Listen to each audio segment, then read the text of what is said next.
What's going on, everybody? YL from RebelEars.com here again with another episode of YL's Weekly Recap.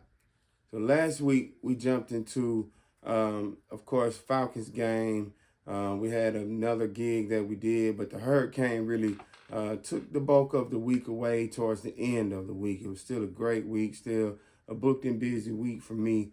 But of course, I lost a couple gigs due to the hurricane. This week was super exciting. I know last week I was telling you guys that I couldn't wait to tell you all who we had at the Falcons pregame tailgating show this week. And even more exciting, we had 2 football games this week. We won both. Shout out to the Atlanta Falcons. So we'll dive into that this week. Also had a dope studio session that we will dive into this week as well. So let's get into it. On starting Sunday, of course, we had a football game for the Falcons. So, of course, like I do for all the home games, we had another tailgating event. It went great.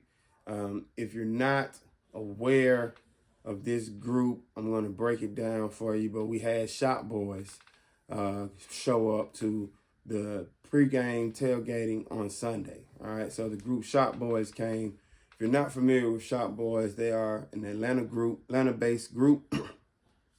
They created the song Party Like a Rock Star. So I'm not sure if you guys have heard that song or know that song. If you grew up in the 90s, early 2000s, then you were probably definitely alive and of age to probably hear that song and know that song. So party like a rock star, party like a rock. So that's what was going on. We had a great party. We partied like rock stars.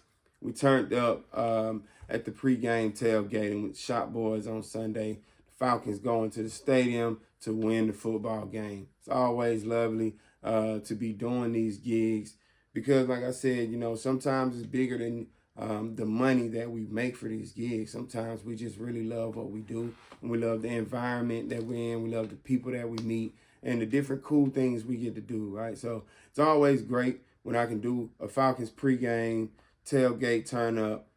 They go into the stadium, turn up with the team wins. It's like a full circle, moment and event all the way around. This is my favorite football team and have been for a while. So anytime that I can be the sound guy for their tailgating turn up and then also watch them win the game, it is lovely. All right, so fast forward into Thursday. So Thursday night, I had another gig, which was another Falcons game. Really, really dope experience. I like doing the night gigs because it gives you, so when I did that Sunday night game, it really just gives you a different vibe in the city, man. Atlanta is already known for nightlife and, people know how we get down and it's always been known as a fun city. But those night games, man, everywhere, the whole environment and surrounding the stadium, man, I mean, it's just, you would think you're on Bourbon Street or something. I mean, really, it's people everywhere. It's, everybody's out walking and hanging out, and it's almost like nobody has anywhere to go fast, right? Nobody's really, I don't even think half the people out there is going to the game, you know what I mean? The night games are a whole lot more lively than the earlier games on Sundays. But this particular Thursday night game, which we won, so shout out to the Falcons. We beat the Tampa Bay Buccaneers this Thursday. This particular Thursday game, it was pretty turned, but I think the fact that it was on a Thursday night and not a Sunday night kind of changed the atmosphere a little. I did notice that it wasn't as turned as that Sunday night game that we had. But of course, weekend and weekday is a huge difference if people are out and about at nighttime. It was still plenty of people out there, so many fans out there having a good time. They were still out there partying. It just didn't seem as congested as it did for that Sunday night game. I believe that Sunday night game was a Kansas City Chiefs game as well. So that could have had something to do with it as well. It was still hot. So that Thursday night game, we had Young Jock come out and perform.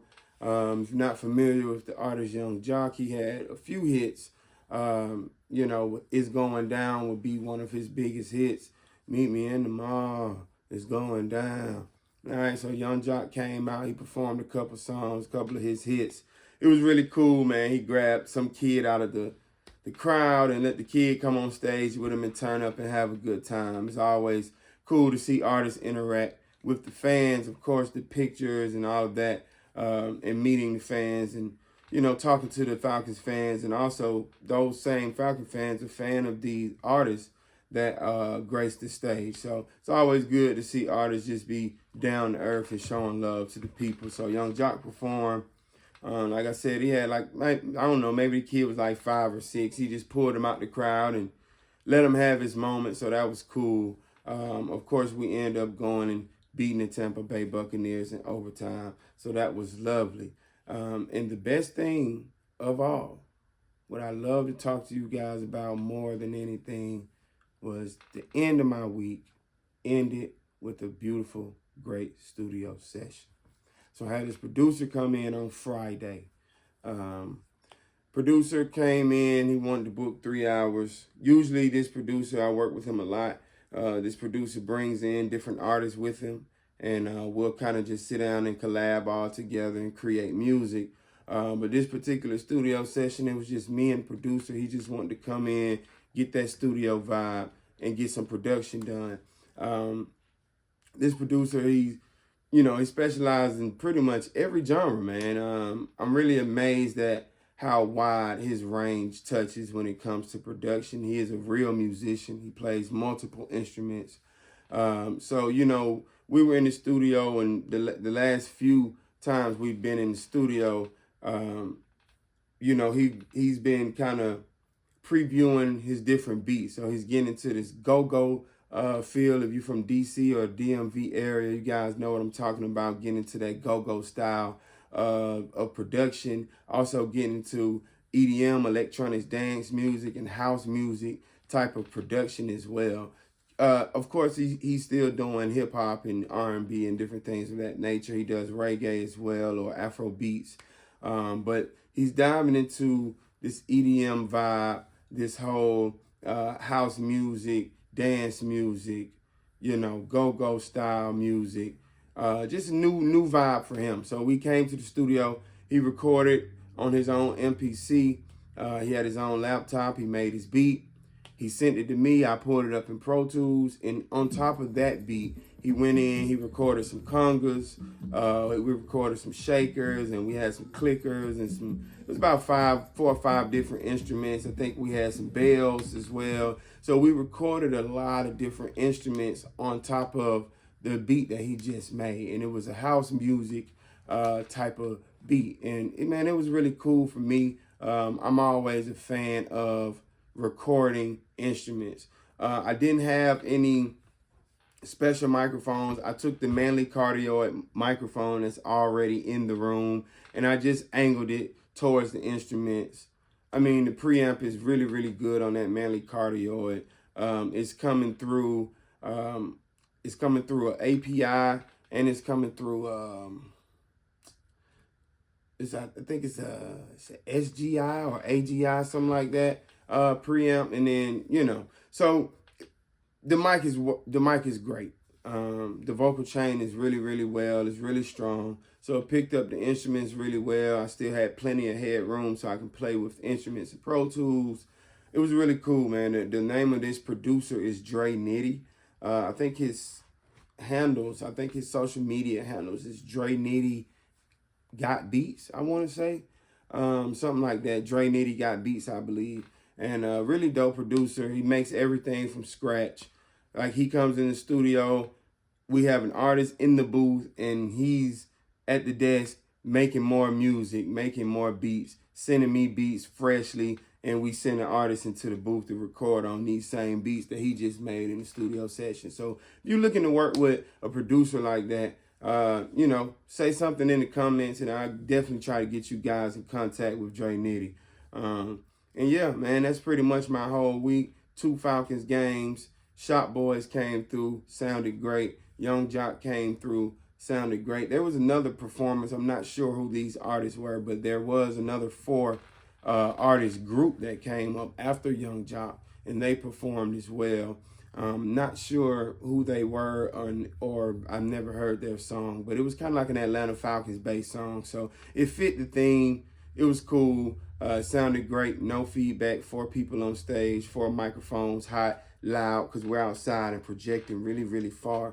And it's a wide open area, so it has to be pretty loud so everyone can hear from the street and as well as the back of the platform. So it was great. 4 people on stage, no feedback. It was loud. They could hear. The audience could hear.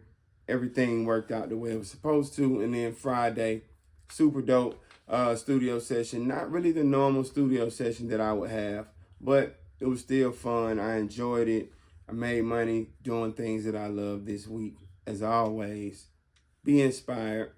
Enjoy these different rundowns that I give you.